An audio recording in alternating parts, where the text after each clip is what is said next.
आज हम लोग चर्चा करेंगे यूरोपीय कंपनियों के आगमन के दूसरे भाग का।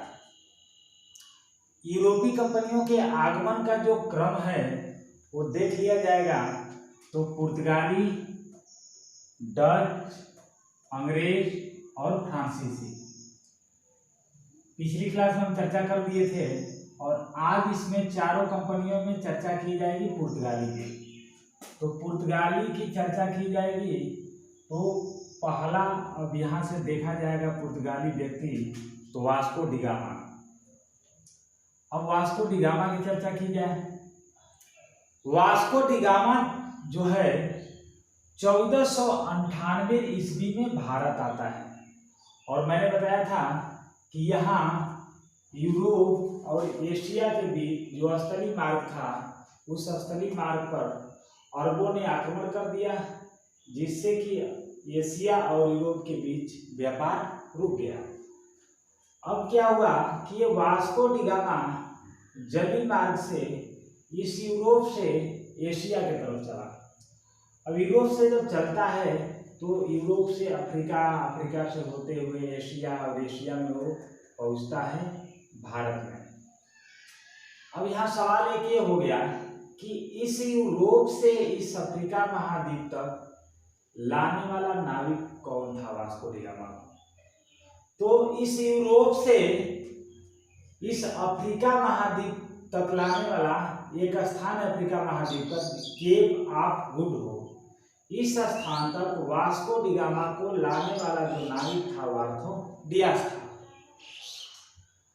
अब यहां से वार्थो डियास वापस चला जाता है।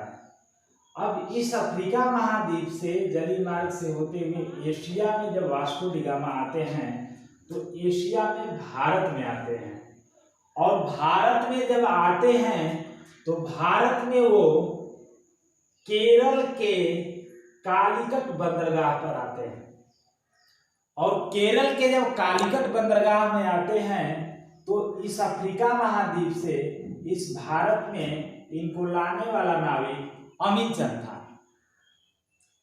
अब जैसे ही वास्को डी गामा 1498 ईस्वी में भारत पहुंचते हैं, इस कालीकट, यहाँ दो बंदरगाह है, कालीकट बंदरगाह एक कोचीन बंदरगाह। तो इस कालीकट बंदरगाह का शासक रहता है जेमोरी या जेमोरियन के नाम से भी जाना जाता है इसको। तो कालीकट बंदरगाह का शासक जेमोरियन इस वास्को डी गामा का स्वागत करता है। तो यहाँ से एक क्वेश्चन कि कालीकट बंदरगाह पर वास्को डी गामा का स्वागत किसने किया था, तो जेमोरियन ने किया था। दूसरी बात, यहीं पे वास्को डी गामा का विरोध भी किया गया था और विरोध करने वाले अरब वाले लोग अरबों ने। तो यहाँ से दो क्वेश्चन कि स्वागत किसने किया, तो कालीकट बंदरगाह का शासक जो था जेमोरियन, और विद्रोह या विरोध किसने किया, तो अरबों ने किया। ये जो केरल है, वास्को डी गामा जब केरल में आता है तो केरल को हम जो है मसाले के बागीचा के नाम से जानते हैं और केरल में जो मसाले का बागीचा है, यहाँ से वास्को डी गामा जितनी यात्रा में अपने खर्च लगाया था या जितनी यात्रा खर्च करके वह यात्रा पूर्ण किया था, अपने यात्रा के कुल खर्च का 60 गुना फायदा वास्को डी गामा केवल मसाले से लेकर गया था। और एक बात और कि पुर्तगालियों ने सबसे जो है किस व्यापार पर जोर दिया, तो पुर्तगालियों ने सबसे ज्यादा जोर मसाले के व्यापार पर दिया। ठीक है, आगे देखते हैं।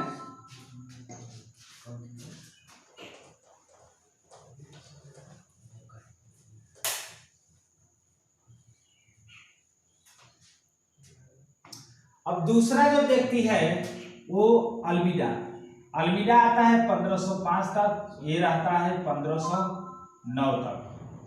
ये अल्बुकर्क आता है 1509 तक, ये रहता है 1515 तक। अब अल्मीडा की बात देखी जाए। अल्मीडा के जब पूरे नाम की जब बात करेंगे तो इसका जो नाम था पूरा फ्रांसिस्को डी अल्मीडा था। फ्रांसिस्को डी अल्मीडा था। ये 1505 ईस्वी में भारत आता है और ये 1509 ईस्वी तक भारत में रहता है। अल्मीडा की जब बात किया जाएगा तो इसकी विशेषता है कि अल्मीडा जो भारत में पुर्तगालियों का प्रथम गवर्नर था। अल्मीडा भारत में पुर्तगालियों का प्रथम गवर्नर था।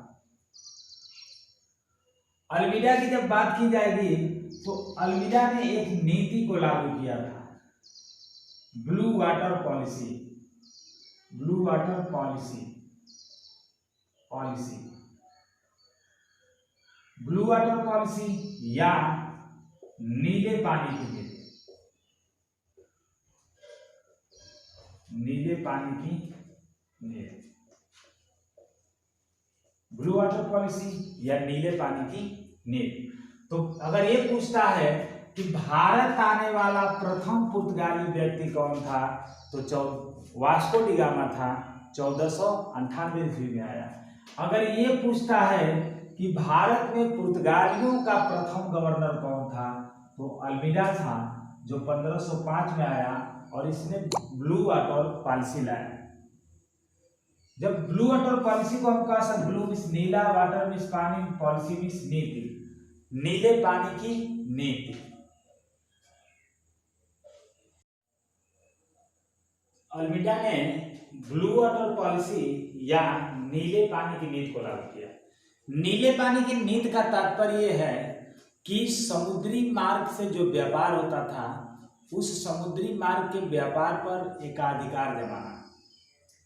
यहीं पे जब अल्बुकर्क की जब हम बात करेंगे तो अल्बुकर्क की एक विशेषता है कि अल्बुकर्क जो था ये पुर्तगालियों का भारत में वास्तविक संस्थापक था। अगर क्वेश्चन ये पूछता है कि भारत में पुर्तगालियों का वास्तविक संस्थापक कौन था, तो भारत में पुर्तगालियों का वास्तविक संस्थापक अल्बुकर्क। लेकिन क्वेश्चन ये पूछता है कि भारत में पुर्तगालियों का प्रथम गवर्नर कौन था, तो अल्मीडा। अगर क्वेश्चन ये पूछता है कि भारत आने वाला प्रथम पुर्तगाली व्यक्ति, तो वास्को डी गामा। इसी क्रम में अगर ये पूछता है कि भारत में पुर्तगालियों का दूसरा गवर्नर कौन था, तो अल्बुकर्क। अल्बुकर्क की जब बात देखी जाएगी तो अल्बुकर्क ने एक नीति को लागू किया था। जहां इसने ब्लू वाटर पॉलिसी को लागू किया था, यहीं पे अल्बुकर्क ने एक नीति को लागू किया था। उस नीति को हम कहते हैं विवाह नीति। विवाह नीति। तो किसने विवाह नीति को लागू किया? कौन सा पुर्तगाली व्यक्ति? अल्बुकर्क। किसने ब्लू वाटर पॉलिसी नीति को लागू किया? तो अल्मीडा। विवाह नीति का तात्पर्य यह है कि अल्बुकर्क समुद्री मार्ग पर एकाधिकार न जमा के विवाह की नीति अपनाया। इसने क्या किया कि भारतीय राजाओं के साथ पुर्तगाली लड़कियों की शादी करना प्रारंभ कर दिया, क्योंकि व्यापार करने आए थे। अगली जब एक बात किया जाएगा, जैसे ही अल्बुकर्क 1509 ईस्वी में भारत आता है, तो 1510 ईस्वी में ये कार्य करता है। 1510 ईस्वी में अल्बुकर्क बीजापुर के शासक यूसुफ आदिल शाह रहते हैं। इस बीजापुर के शासक यूसुफ आदिल शाह के साथ इनका युद्ध होता है और इस युद्ध में अल्बुकर्क ने गोवा को जीत लिया। क्वेश्चन ये बनेगा कि गोवा को किससे जीता गया था, तो गोवा को यूसुफ आदिल शाह से जीता गया था। यही अगली जब बात देखा जाएगा तो इस पुर्तगालियों का गोवा पर उत्पत्ति 1510 में होता है, जबकि गोवा को ये छोड़कर 1961 ईस्वी